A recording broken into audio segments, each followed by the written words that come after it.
예수님은 십자가에 달리셔서 운명하시기까지 7말씀을 남기셨습니다. 그것을 우리는 가상 7언이라고 부릅니다. 오늘 우리가 순환주의를 지키면서 예수님이 극심한 고통 가운데 십자가 위에서 남기신 7말씀을 차례대로 듣기를 원합니다. 첫 번째 말씀은 아버지여 저들을 사하여 주옵소서 저희의 하는 것을 알지 못함이니이다 였습니다. 저들이란 누구일까요? 1차적으로 예수님을 못 박는 자들과 예수님을 욕하며 조롱하는 자들을 가리킬 것입니다. 그러나 거기에는 십자가에 예수님을 못 박으라고 내어준 로마 총독 빌라도도 포함될 것입니다. 또 거기에는 군중들을 포함해서 예수님을 십자가에 못 박으라고 소리치게 만들었던 대제사장들을 비롯한 당시의 종교 지도자들도 포함될 것입니다.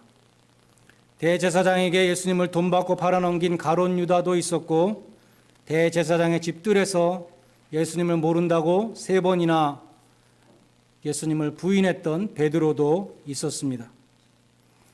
베드로는 오순절 성령 강림 현장에서 행한 최초의 기독교 설교에서 너희가 예수를 십자가에 못 박았다고 그렇게 담대히 증거했습니다. 예루살렘 성전에서 설교하면서도 너희가 예수를 빌라도에게 넘겨주고 빌라도가 놓아주려고 할 때에도 너희가 거절했으며 너희가 거룩하고 의로운 예수를 배척하고 도리어 살인자 바라바를 달라고 요청하였으며 마침내 너희가 생명의 주를 죽였도다라고 설교했습니다. 예수님이 십자가에서 들으신 이 용서의 기도, 곧 아버지여 저희를 사하여 주옵소서라는 이 기도는 그 모든 자들에게 용서를 선포하시는 말씀이었습니다.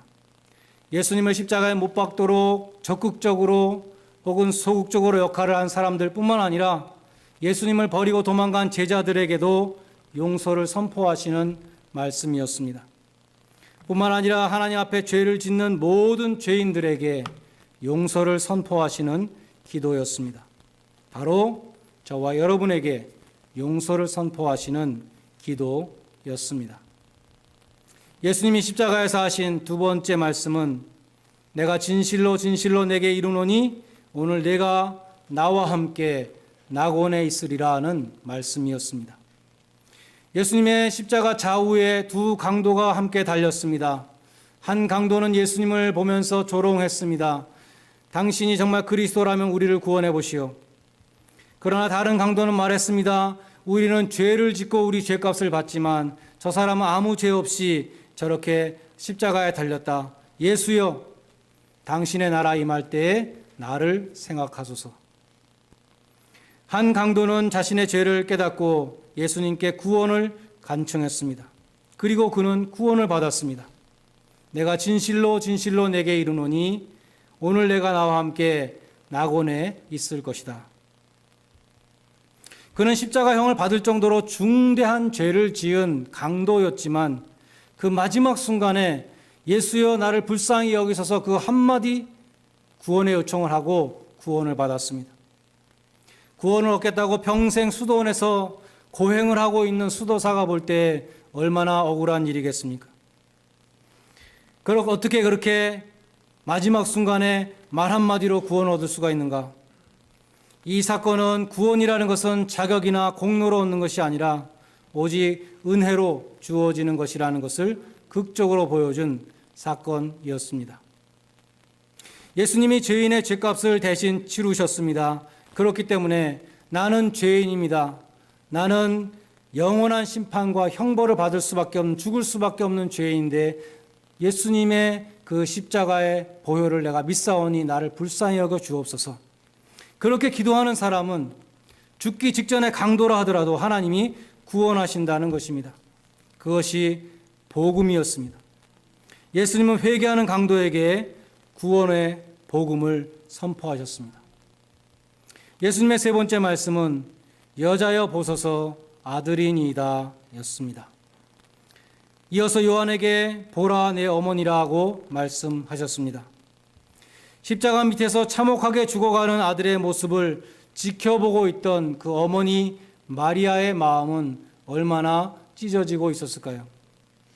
죽을 죄를 지은 강도도 아니고 억울한 누명을 쓰고 십자가에 달려서 피를 흘리며 죽어가고 있는 그 아들의 모습을 보면서 마리아는 극심한 고통 가운데 슬퍼하고 있었습니다. 예수님은 자신도 고통 중에 있으셨지만 어머니의 고통을 위로하셨습니다. 여자여 보소서 아들이니이다. 예수님은 물로 포도주를 만든 연회장에서도 어머니를 향해 여자여라는 그런 호칭을 쓰셨습니다. 한국말로는 이상하게 들리지만 주님이 사용하셨던 아람어로는 그것이 존칭이라고 합니다. 불어로 마담에 해당합니다. 주님은 십자가의 고통 중에서 어머니를 위로했습니다. 주님께서는 이 세상의 모든 죄를 멸하시며 사탄과 싸우시는 그 엄청난 일을 행하시는 그 십자가 위에서도 어머니를 향한 사랑과 관심을 거두지 않으셨습니다. 그래서 어머니의 노후를 가장 사랑하는 제자 요한에게 부탁했던 것입니다. 보라 내 어머니라. 가장 사랑하는 제자에게 어머니의 노후를 보살펴달라고 부탁했던 것입니다. 예수님의 네 번째 말씀은 엘리 엘리 라마 사박다니였습니다. 나의 하나님 어찌하여 나를 버리셨나이까. 이것은 성부 하나님으로부터 버림받는 성자 예수님의 절규였습니다. 우리가 육신의 아버지를 떠나보낼 때 혹은 육신의 부모로부터 버림받는 것과 근본적으로 다른 면이 있었습니다. 예수님이 십자가상에서 버림받으신 이유는 예수님이 우리를 대신해서 죄인이 되셨기 때문입니다. 우리 무리의 죄악을 그에게 담당시키셨도다. 죄를 알지도 못하는 자로 우리를 위하여 죄를 삼으셨다는 그 말씀처럼 예수님은 속죄양이 되셨던 것입니다. 구약의 속죄양을 보면 이스라엘 백성들의 죄를 다 뒤집어 쓰고 죽임을 당했습니다. 대속의 양은 가차없이 자비를 베풀지 않고 죽였습니다. 주님께서 세상 죄를 지시고 속죄의 제물로 십자가에 달리셨을 때 아버지 하나님은 그 아들 예수 그리스도로부터 얼굴을 돌리셨습니다. 그 모든 흉악한 죄를 심판하시면서 죄로부터 얼굴을 돌리신 것입니다. 영원전부터 한 번도 끊이지 않았던 성부와 성자의 교제의 끈이 끊어졌습니다. 성부께서 성자를 버리셨습니다. 죄의 값은 사망이라 피 흘림이 없이는 죄 사함이 없느니라. 그 하나님의 공의가 집행되는 그 한복판에서 우리 주님께서는 나의 하나님 어찌하여 나를 버리셨나이까 절규하시고 최후의 피 한 방울까지 다 흘리시며 저와 여러분의 죄값을 치루어 주셨던 것입니다. 예수님의 다섯 번째 말씀은 내가 목마르다였습니다. 이 말씀은 예수님이 참 인간이셨던 것을 보여줍니다. 하나님은 목마르지 않습니다. 천사들도 목마르지 않습니다. 오직 인간만이 인체에 수분이 모자랄 때 목마름을 느끼는 것입니다. 주님은 참 인간이셨기 때문에 목마름을 호소하셨습니다. 십자가상에서 몸에 물과 피가 새어나가면서 고갈되어 갈할 때 목마르다고 갈증을 호소하신 것입니다. 그러나 주님은 내가 목마르다는 이 말씀을 십자가상에서 하셨기 때문에 거기에는 단순한 육체적인 갈증보다 더 큰 의미가 있었습니다. 주님께서 십자가에서 대속의 피를 흘리시면서 이 말씀을 하셨기 때문에 그 목마름도 대속의 목마름이라고 우리는 보는 것입니다. 주님께서 우리가 지옥에서 당해야 할 그 목마름을 대신 당하셨다는 뜻입니다. 누가복음 16장 24절에 보면 지옥에 간 부자가 천국에 있는 거지 나사로에게 호소합니다. 손가락 끝에 물을 찍어서 내 혀에 한 방울만 떨어뜨려 달라. 그렇게 호소합니다. 한 방울의 물을 호소하는 그 모습 속에서 끝없는 갈증이 계속되는 지옥의 고통을 실감하게 됩니다. 지옥은 영원한 목마름의 장소입니다. 예수님은 우리를 대신해서 십자가상에서 그 지옥의 고통을 감당하셨습니다. 나아가 주님께서는 우리를 목마름이 없는 천국으로 인도하시기 위해서 지옥의 목마름의 고통을 감내하셨다고 볼 수 있습니다.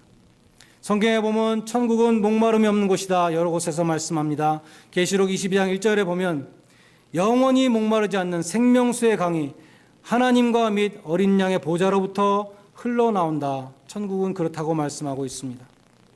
주님이 십자가에서 지옥의 목마름을 경험하심으로 천국의 영원한 생명수의 근원이 되셨던 것입니다. 예수님의 여섯 번째 말씀은 다 이루었다 였습니다. 영어 성경에 보면 It is finished, 끝났다 그렇게 번역되어 있습니다. 당시에 십자가 옆에서 죄수들이 빨리 죽기를 기다리고 있었던 이 로마 병정들은 드디어 죽었다라고 기뻐했을지도 모릅니다. 예수님을 십자가에 못 박아 죽이기 위해서 혈안이 되어 있었던 대제사장들과 당시의 종교자들은 분명히 죽었지, 이제 안심이다, 완전히 끝났다, 그렇게 안도의 한숨을 쉬었을지도 모릅니다.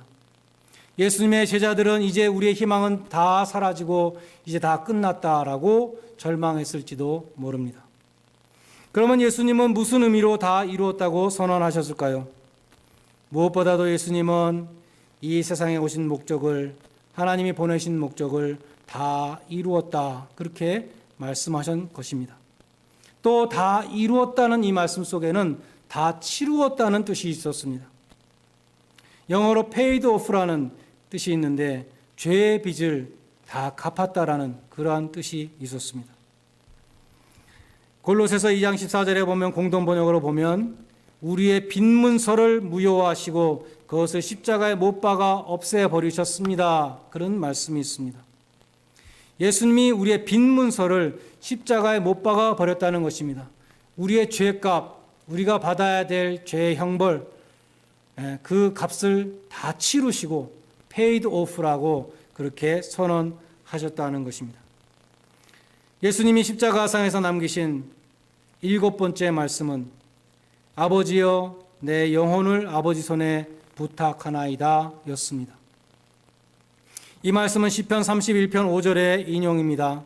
시편 31편을 보면 다윗이 위험에 처해서 생명 자체를 위협받는 그 큰 고난 가운데 자기의 그 필사적인 믿음을 다 동원해서 하나님께 부르짖는 외침이었습니다. 아버지여 내 영혼을 아버지 손에 부탁하나이다. 사방에 자신의 생명을 노리는 온갖 적들이 둘러싸여 있는 그 상황에서 드린 기도였습니다.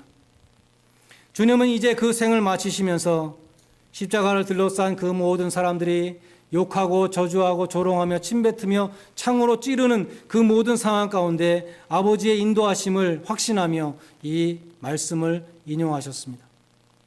이 기도는 그 이후에 일생을 마치는 많은 성도들의 기도가 되었습니다. 아버지여 내 영혼을 아버지 손에 부탁하나이다. 스데반이 마지막으로 드린 기도였습니다. 폴리캅 감독도 화형을 당하면서 이 기도를 드렸다고 합니다. 종교개혁자인 요한 후스와 마틴 루터 생의 마지막 순간에 이 기도를 드렸습니다. 철로 역정을 지은 존 버년도 이 기도로 생을 마감했습니다. 예수님은 운명하셨습니다. 고개를 떨군 주님의 모습은 참으로 버림받은 자처럼 그렇게 보였습니다. 그러나 하나님의 응답은 주님이 운명하시는 바로 그 순간에 임하셨습니다. 곧 성소의 휘장이 위에서 아래까지 둘로 찢어지며 둘로 나뉘어지는 그러한 의미심장한 사건이 일어난 것입니다. 휘장이란 성전 속에 있는 성소와 지성소를 가르는 막고 있던 커튼이었습니다. 그 휘장은 상징적으로 거룩하신 하나님 앞에 너희 죄인들은 들어올 수 없다는 그러한 뜻이 있었습니다. 거룩하신 하나님과 죄인의 분리를 상징하고 있는 그러한 커튼이었습니다. 성소의 휘장이 위에서 아래로 찢어졌다는 것은 이제 죄인들이 하나님의 보좌 앞으로 나아갈 수 있는 그 길이 열렸다는 것을 보여준 것입니다. 하나님의 응답은 우리의 지각을 초월합니다. 예수님이 큰 소리를 지르시며 운명하실 때에 다 끝났다는 그 순간에 휘장이 갈라진 것처럼 하나님은 캄캄한 절망 속에서 하늘 문을 여시고 새롭고 산 길을 우리에게 열어주시는 것입니다. 고린도서 4장 8절로 10절에 보면 우리가 사방으로 우겨쌈을 당하여도 쌓이지 아니하며 답답한 일을 당해도 낙심치 아니하며 핍박을 받아도 버림받지 아니하고 거꾸로 트림을 당해도 망하지 아니하며 우리가 항상 예수의 죽음을 몸에 짊어짐은 예수의 생명도 우리 몸에 나타나게 하려 함이니라 이렇게 말씀합니다. 너희가 곤경에 처하지 않을 것이다 라고 말씀하지 않았습니다. 답답한 일을 당하지 않을 것이다 라고 말씀하지 않았습니다. 거꾸로 트림을 당할 때도 있을 것이라고 말씀합니다. 우리에게 고난이 있다고 말씀합니다. 그러나 결코 망하지 않는다는 것입니다. 결코 패배하지 않는다는 것입니다. 결코 수치를 당하지 않고 죽었다가도 다시 살아난다는 것입니다. 그것이 하나님의 역사입니다. 내가 너희를 결코 버리지 아니하리라. 나는 너의 하나님이 되며 내가 너를 붙들며 나의 참으로 의로운 오른손으로 너를 끝까지 붙들어 주리라는 이 약속의 말씀을 붙들고 세상과 싸워서 승리하시고 죄와 악과 마귀의 역사와 싸워서 승리하시는 하나님의 자녀들이 다 되시기를 주님의 이름으로 간절히 축원드립니다. 기도하겠습니다.